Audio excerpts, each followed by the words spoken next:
सूर्यदेव जो दिन धनु राशि छाड़ी मकर राशि रे प्रवेश करती ताहा हेउछि मकर संक्रांति पावन दिन।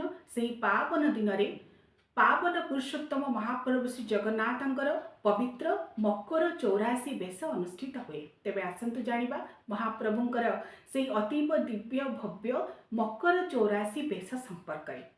साधारणतः जदि आमे देखिबा दुईटी शब्द मकर एवं चौरासी, कहीं बेशर नाम मकर चौरासी बेश। मकर शब्दटी आसी मकर संक्रांति को नहीं, कारण जेहेतु सूर्यदेव यही दिन ठारू गोटे मास व्यापी मकर राशि रे अवस्थान करिवे, सेतिपई यही बेशर नाम पूर्वर मकर बोली लगा जाइछि।